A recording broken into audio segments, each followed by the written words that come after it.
ho ezahantsika hojerevana amin'ny lafiny rehetra ihany koa ny mampitoy ny faratsio sy sambaina rehefa vita reo a hitanareo fa lasa ohatrany manao bokony tsika na cercle anankiray izany hoe Antananarivo a tonga dia miona vakina karatra mandalo eto dia hitanareo fa ianareo zany tsy mila hoe ho Antananarivo fotsiny amoaka ny vokatra raha ho any atsiny fa tonga dia eto a dia manaraka ny lalana rehetrarehetra any Faratsio sy any Sambaina iny zany parapatonga ny Sambaina zany dia ezaka lehibe efa atao ny asa ao ary afaka volana vitsy dia ho vita izany lalana izany zay teneniko ny anay dia tsy manao kabako fa ny asa ny tonga dia atao zavatra lehibe loatra zany ary zavatra goavana ho an'ity faritra Itasity fantatro ny fahasarananareo hoe fomba ahoana moa no anaovanay tanora orinasa ho anay izay tsy manam-bola tsy afaka makany amin'ny banky tsy misy ampindrana anay ka reo orinasa izay ho ajorontsika eto reo dia orinasa ovatsiny ny fitondrana tetezamita na ny présidence ny marimarina kokoa ny vidin'ny fitaovana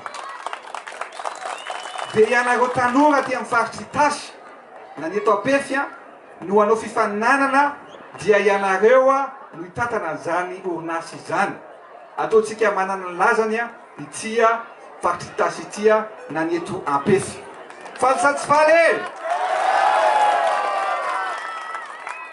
ataontsika mamokatra ianareo ary za dia vonina mihitsy hanampy ny tanora satria tanora ny tena koa mitovy ianareo ihany koa fa raha miresaka ny tanora ihany tsika dia tsy maintsy miresaka ihany koa an'ireo tanora izay mpianatra hiatrika fanadinana ka eto dia zay le teneniko zay le fitiavana le fitiavana io tsy afaka lazaina ambava fotsiny hoe mahafinaritra anay ianao na tianay ianao na tianay ianareo fa tsy maintsy ihany mba misy fanomezana omena anamarika an'izay fitiavana izay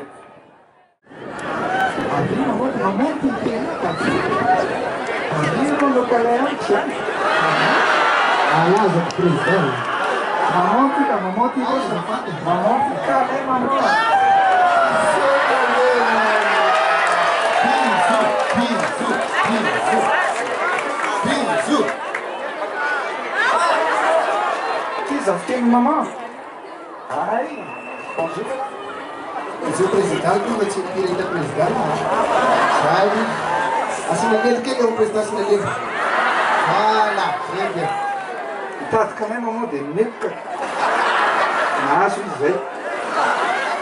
Ça cache par la laune.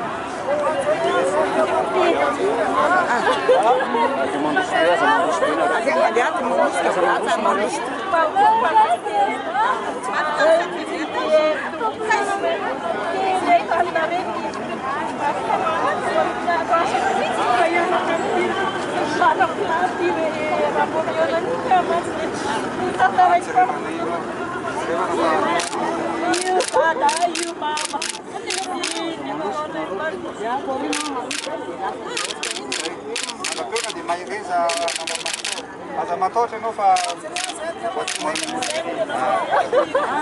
Sarebbe un'animazione questa.